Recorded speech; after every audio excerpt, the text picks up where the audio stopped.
A segunda temporada de Cães de Caça chegou com tudo na Netflix. E será que vale a pena assistir pela narrativa ou só pelo conteúdo?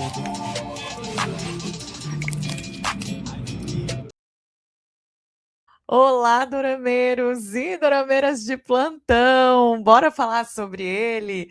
Cães de Caça chegou ali na Netflix e eu já assisti. Na verdade, eu até ia começar falando cães de caçazeiros, cães de caçazeiras. Eu já quero saber se você aí deu o play nessa mega história que voltou com tudo e principalmente se você é daqueles que come com farofa, se você já terminou a segunda temporada, se ficou alguma sensação de que a série voltou mais bruta ali, ou um pouco mais estilosa, ou com lutas ainda mais insanas. O que você achou um pouco diferente no coração da história? Enfim, hoje a gente vai falar sobre Cães de Caça.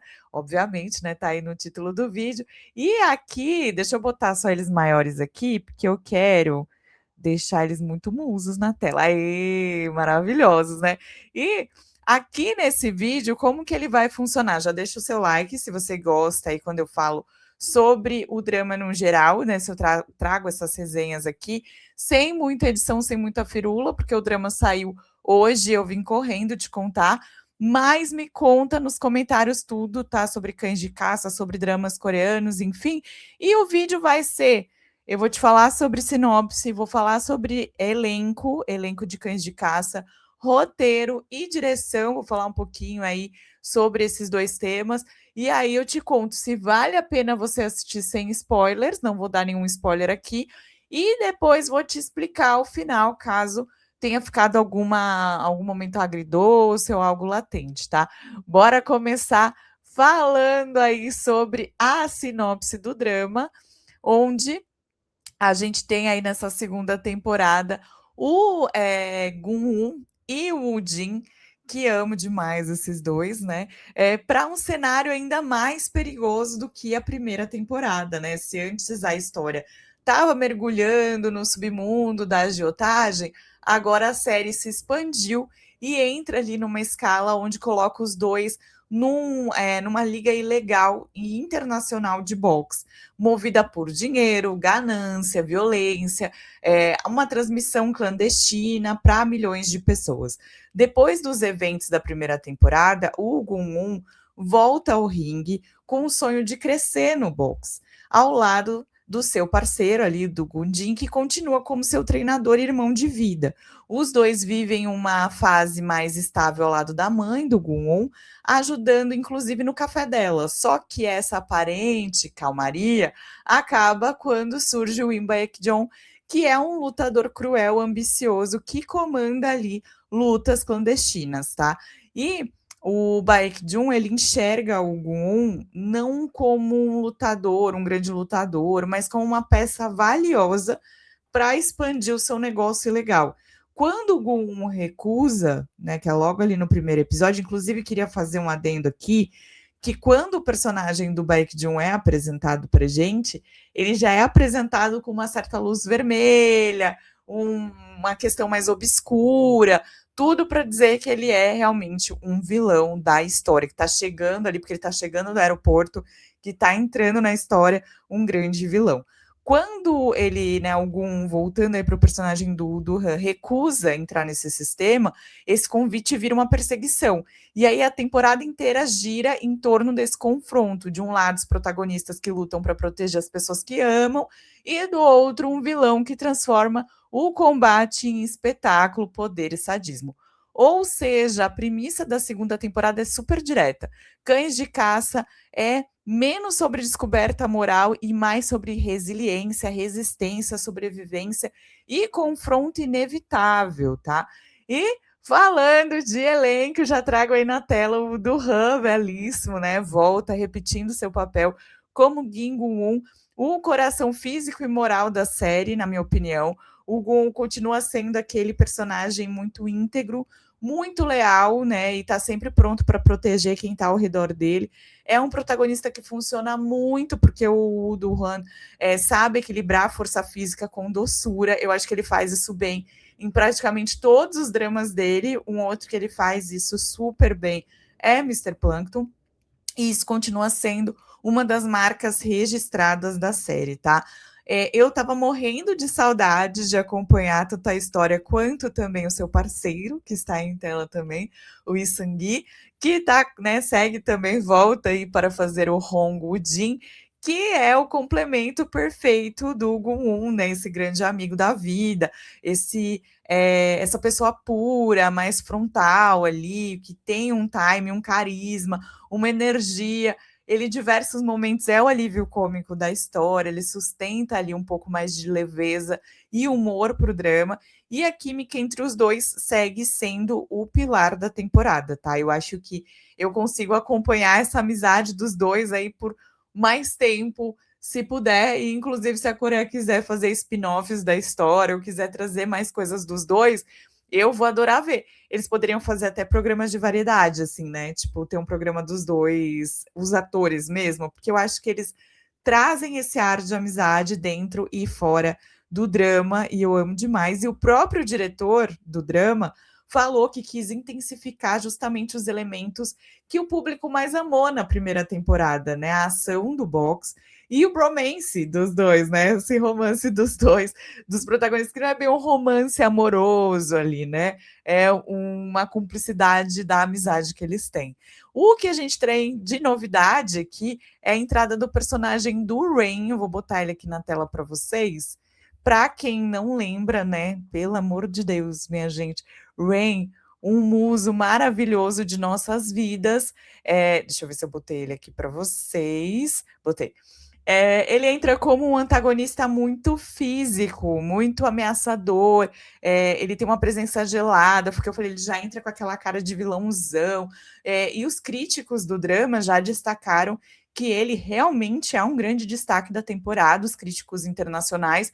E eu vou dizer que, para mim também, eu acho que ele é um dos destaques. Ele está genial. Eu convido você também a assistir Cisne Vermelho, se você não viu, tá no Disney Plus. E ele está assim, ó, creme de la creme da atuação, tá? O Rain, não é à toa que ele é o artista que ele é no patamar que ele tá. Além disso, a gente também vai ter os personagens do Choi Si-won, que é do Super Junior, né? E vira e mexe tá nos dramas, do Park Hoon. E também a gente tem a Yoon Sun, perdão, como a mãe do Gung-un, né? Que para mim ela sempre faz uma belíssima mãe. E eu gosto que essa mãe, ela, ao mesmo tempo que ela tá vulnerável ali também, como parte das, né, artimanhas do nosso grande vilão, ela também acaba tendo uma personalidade forte e ajuda muito seu filho. Eu gosto muito também dessa relação mãe e filha do drama, né? Mas seguindo aqui, né? Falamos de elenco, falamos aí de muitas coisas deste drama, né? Bora falar também que diretor e roteirista continuam os mesmos da primeira temporada, né? A gente tem aí por trás da série Kim Jong-hwan, também conhecido como Jackson Kim. Eu gosto quando eles usam esses dois nomes, né? Ele volta assinando a direção e o roteiro dessa segunda temporada. Ele já estava à frente da primeira e ele é muito conhecido por Midnight Runners, que é um filme que eu amo, com Park São-joon, e Divine Fury, que também é um filme com ele, e outros projetos de ação que misturam muito bem ali amizade masculina, pragmatismo e cenas físicas muito intensas. E isso fica muito claro aqui em Cães de Caça. O Kim Jong-hwan entende a coreografia de ação, ele traz ali um impacto visual, ele sabe construir essa ideia de companheirismo masculino, ele move a história. Então é muito interessante, e esses pontos que foram elogiados na primeira temporada, eles seguem fortes aqui na segunda, tá? Eu acho que vale até um detalhe importante da análise. O mesmo diretor que domina muito bem a ação, ele parece ter optado nessa segunda temporada por uma narrativa mais reta, mais objetiva e menos ambígua que na primeira temporada, o que significa que a série fica mais eficiente como um espetáculo de ação e menos complexa emocionalmente falando, tá? Acho que vale a pena você ficar de olho. Mas e aí, vale assistir? Vale você dar o play em Cães de Caça? Na minha opinião, vale sim. Acho que corre lá na Netflix, né? As 2 temporadas estão lá, especialmente se você gostou da química dos protagonistas na primeira temporada, das cenas de luta extremamente bem coreografadas, porque nisso a série continua muito boa e muito forte. A ação segue sendo ali um grande trunfo, com confrontos pesados e sensação de impacto real, um nível de brutalidade que faz a luta parecer importante. A temporada também tem uma escala de ameaça ali, tem essa questão de que ele também faz das lutas um espetáculo muito boa, então ela vai te prender e vai trazer muita tensão e ritmo do início ao fim de todos os seus episódios. Carol, esse drama está completo na Netflix? Sim. Tem dublagem, né? Tem a legenda, tem a dublagem? Tem. Então pode ir sem medo nesse sentido, tá? A temporada, ela também traz ali, acho que vale o alinhar a sua expectativa, uma construção emocional pela forma dos personagens que iam se conhecendo ali numa zona cinzenta do submundo ali, né? Então a gente também vai acompanhar isso. Uma crítica recorrente é que no novo arco é mais preto no branco, tá? Eles não vão te explicar muita coisa, talvez nem se aprofunde muito em muitas coisas, porque já está tudo bem definido, os personagens passam menos tempo navegando em dilemas morais e emocionais e mais tempo reagindo aos ataques e partindo para o confronto ali, propriamente dito, seja ele em palavras, seja ele tapa, luta e ação, né? Eu concordo bastante com essa leitura de que a primeira temporada tinha uma progressão de perigo físico, de um perigo ético, de uma coisa mais emotiva ali. Os personagens descobriram um mundo que tinha entrado, e já na segunda, a história é mais direta, ela troca parte da complexidade por velocidade, e isso deixa a narrativa mais limpa, mais clínica até, com algumas pessoas questionando, até eu receber alguns comentários, tipo, por que não tem tanto drama? Por que não tem tanto a história do personagem? Talvez alguma coisa ligada ali a gente entender melhor o porquê que ele não aceita, ou algumas coisas, porque eu acho que isso está muito bem explicado na primeira temporada. As questões morais dos nossos protagonistas, elas estão muito mais latentes lá na primeira temporada. Isso é o que para mim tá muito forte, tá? E aí ele chega aqui já falando, você gostou de luta? Então toma. Você gostou de histórias marcantes? Então toma. Ação? Então toma. Para mim, Cães de Caça continua sendo um bom drama para apresentar para quem não é do universo dorameiro e gosta de ação, e gosta de coisas de ação, sabe? Porque é um K-drama, sim, apesar de ser um drama de ação, porque é feito na Coreia, mas, resumindo, né, Cães de Caça 2 não é melhor escrita do que a primeira temporada, mas continua sendo muito eficiente como um drama de ação, como um K-drama de ação.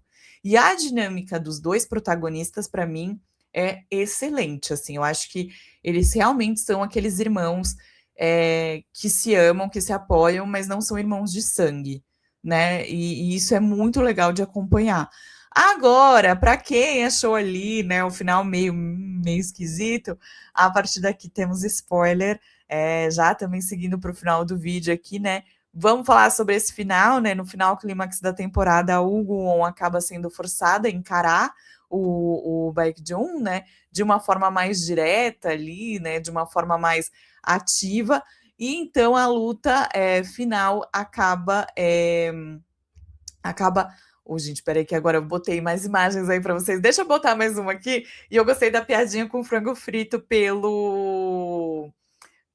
pela liga chamar IKFC, né? Não é uma propaganda, mas poderia ser, né? A Luca FC. O Gu-won, voltando aqui, né? A gente tem essa questão da luta final, que deixa de ser só um duelo de ego ou de força e vira uma batalha de proteção. E o Gu-won entra num confronto porque entende o quanto o Baek-jun existir é uma ameaça ativa não só para ele, mas para quem está ao redor dele, para outros lutadores, enfim. Segundo as nossas análises aqui, né, eu até fui ver depois o que eu achei e outras pessoas também, o Gu-won enfrenta o Baek-jun algumas vezes, né, 2 vezes ali, na primeira ele sofre muito e sai gravemente ferido, o que reforça a ideia desse novo vilão, que ele não é apenas um vilão físico, mas ele é um vilão inteligente também, porque a artimanha basicamente é toda feita por ele articula muito bem essa liga e tudo que ele quer ganhar, mas a gente tem ali o protagonista também, na segunda luta, aprende as questões do seu vilão, da pessoa que ele está combatendo, e ele derrota e volta ali no confronto final mais preparado, mais entendendo melhor como lidar no estilo de luta do rival. E a luta é decisiva, o Gon enfrenta o Baekjeon enquanto a polícia e os aliados tentam resgatar a sua mãe, e aí a série entrega tudo que ela vinha prometendo desde o início. É um embate brutal, é sangrento, é físico. O Gon finalmente vence esse vilão. Em teoria, esse seria um momento ali de fechamento clássico, né? Um herói que vence, um protagonista que vem nessa crescente da jornada do herói, ele vence o vilão cai, a justiça é restabelecida, a justiça é feita, só que a série dá mais uma virada, é bom, né? Virada.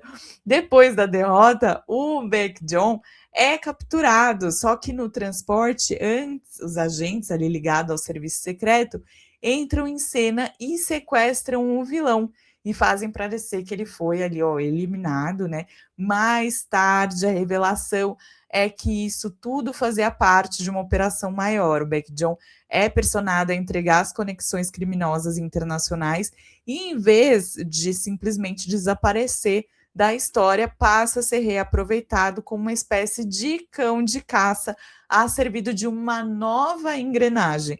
E é porque esse final é importante ali para a gente ficar de olho, porque ele muda o significado da segunda temporada inteira. Num primeiro nível, o final confirma que o Gun-On venceu fisicamente, ele derrota o monstro que estava destruindo a sua paz e da sua família. Mas num segundo nível, a série diz que a violência sistêmica não acaba na queda de um homem só. Nunca vai ser só uma pessoa ali fazendo essa maldade toda. Ele pode ser um dos cabeças, mas vai ter mais gente ali envolvido nesse crime que, inclusive, é internacional. E o Gun-On ganha a luta, mas não necessariamente encerra essa guerra. Para mim, essa é a leitura mais interessante do final. Cães de Caça 2 fecha o arco emocional imediato do protagonista e deixa o universo aberto para mostrar que o mal nesse mundo nem sempre encontra uma nova forma de sobreviver. E é justamente por isso que já existe até uma certa especulaçãozinha de uma possível terceira temporada, né? Porque fica esse gostinho de quero mais e até a própria história aberta para desenvolver mais desse submundo e talvez trazer ali algumas coisas a mais para um novo universo que o Gun-On vai ter que enfrentar. Eu gostaria muito que viesse, como eu falei para vocês, que eu gosto muito desse drama, mas vamos ficar de olho ainda, porque é só especulação de uma terceira temporada até a gravação desse vídeo, né? Quem sabe aí nos próximos dias ou meses a gente escuta alguma coisa. E aí, se você terminou com aquela sensação de ué, acabou mesmo, será que vai ter mais episódio? E a Netflix não lançou ela completa? O que será que aconteceu? A resposta é: acabou o confronto principal da temporada. Mas o final foi desenhado de propósito para manter uma possível porta aberta e para mais histórias para Cães de Caça. E aí, no fim das contas, Cães de Caça, a segunda temporada, entrega exatamente o que prometeu, o que você esperava, né? Eu quero saber, para mim, ela entrega sim, tá? Lutas fortes, ritmo intenso, muito carisma entre os protagonistas. Eu acho que ela realmente faz por merecer aí o título de um bom K-drama. E eu quero saber aí de você, se você também gostou dessa temporada, se não gostou, o que você achou, se você recomenda, se não recomenda, me conta tudo nos comentários, que eu quero super saber e também comentar aí com vocês. E é isso, minha gente, deixa o seu like, que é muito importante para o canal, se inscreve para não perder nada. Eu tenho vídeos novos ao longo da semana, falando sempre, te deixando muito bem informado sobre o universo dorameiro. Eu fico por aqui, um beijo e a gente se vê em breve. Tchau!